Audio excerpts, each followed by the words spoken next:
Hello मित्रों, क्या हाल चाल है आप सबके। उम्मीद करता हूँ आप सब बढ़िया होंगे। चलिए हम शुरुआत करते हैं कक्षा 10 गणित विषय में चौथे अध्याय द्विघात समीकरण से संबंधित एक और प्रश्न की। इससे पहले मैंने एक प्रश्न आप सभी को समझाया है। उम्मीद है वो प्रश्न आपने देखा होगा और उससे संबंधित या उस टाइप के जितने भी प्रश्न आपकी पाठ्य पुस्तक में होंगे उनको आपने हल किया होगा। अगर नहीं किया है तो हल ज़रूर करिएगा। चलिए हम यहाँ पर ये प्रश्न हल करते हैं। क्या है? द्विघात समीकरण से संबंधित ये प्रश्न है। दो क्रमागत धनात्मक पूर्णांकों का गुणनफल 306 है। हमें पूर्णांकों को ज्ञात करना है। हमें दो धनात्मक पूर्णांक हैं। एक चीज़ और अभी से आप सभी को स्पष्ट कर दूं, जब भी कोई क्वेश्चन करिएगा तो क्वेश्चन को पूरा पहले समझा करिए। कई बार क्या होता है, क्वेश्चन समझ में ना आ पाने की वजह से गलत हो जाता है। तो लगातार प्रयास करिएगा और अभ्यास करते रहिएगा। इससे आपकी जो अभ्यास की जो क्षमता है वो बढ़ेगी। आप क्वेश्चन आसानी से और कम समय में कर पाएंगे और बोर्ड परीक्षा में आपको समय चाहिए होता है, इसलिए प्रश्नों को लगातार हल करिएगा। यहाँ पे क्या है, दो क्रमागत धनात्मक पूर्णांकों का गुणनफल 306 है। हमें पूर्णांकों को ज्ञात करना है। तो यहाँ पर जो चीज़ दी गई उसके वहीं से शुरुआत करिए।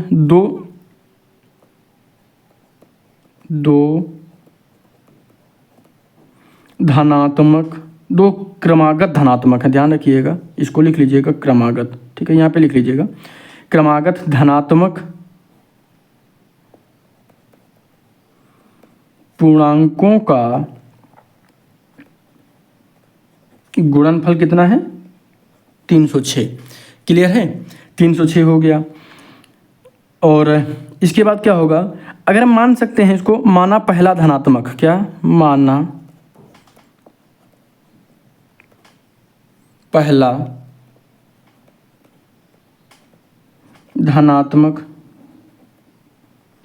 पूर्णांक हम मान लेते हैं x। ठीक है, तो दूसरा क्रमागत है, ध्यान रखिएगा क्रमागत की बात की जा रही है। तो क्या हो जाएगा, दूसरा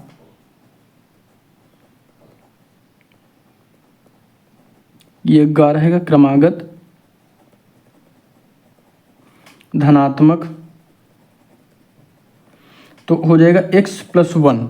क्लियर है ना, कोई दिक्कत तो नहीं है, x+1। अब हम यहाँ पर ध्यान से देखते हैं क्या कहा जा रहा है। इसको देखिए, इसमें एक चीज़ को सबसे ज़्यादा गौर करिएगा। पहला धनात्मक गुणे दूसरा धनात्मक, जैसे हमने लघुत्तम समापवर्तक और महत्तम समापवर्तक में पढ़ा था, पहली संख्या गुणे दूसरी संख्या बराबर लासा गुणे मासा होता था, उसी तरह से यहाँ हो जाएगा।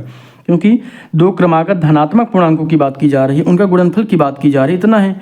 तो यहाँ पर इन दोनों का जो गुणनफल होगा इसके बराबर होगा। बस यहीं से हमारा आंसर आ जाएगा। तो कर लेते हैं, कोई दिक्कत नहीं है। तो यहाँ पे आप चाहें तो लिख भी सकते हैं क्या, पहला धनात्मक या पहली धनात्मक संख्या। तो यहाँ पे लिख लीजिए पहला धनात्मक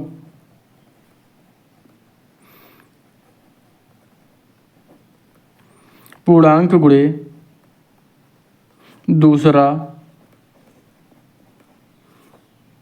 धनात्मक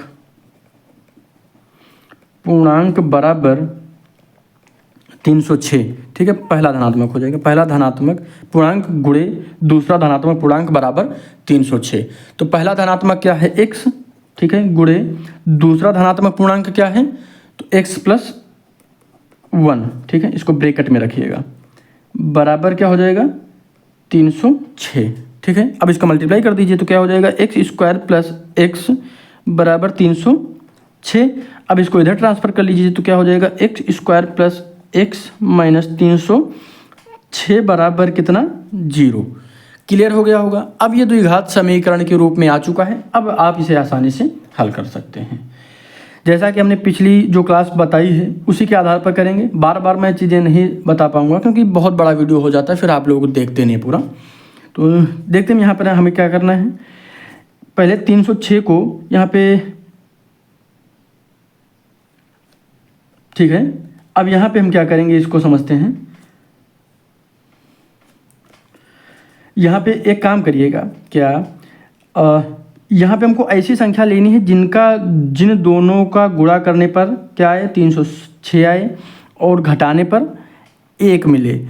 याद रखिएगा कि घटाकर आएगा इसलिए क्योंकि यहाँ पे माइनस लगा हुआ है। अगर यहाँ पे प्लस होता तो जोड़ कर लाते। तो यहाँ पर हम क्या लिखेंगे, x² + क्या हो जाएगा यहाँ पे 18x माइनस 17x माइनस 306।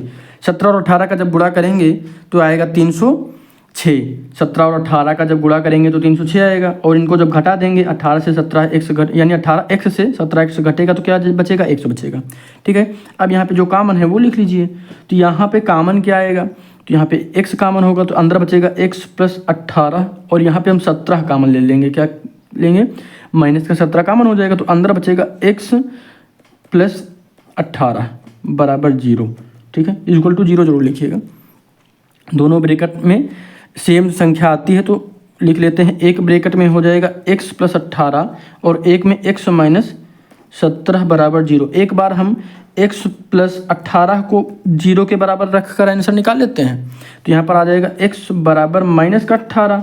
ठीक है, और एक बार हम x माइनस 17 बराबर 0 करेंगे तो हो जाएगा x बराबर माइनस का 17, सॉरी प्लस का आएगा यहाँ पे।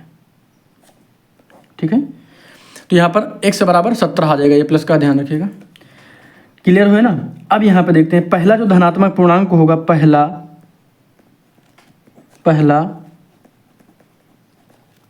धनात्मक पूर्णांक क्या हो जाएगा, 17 हो जाएगा क्योंकि ये धनात्मक में है।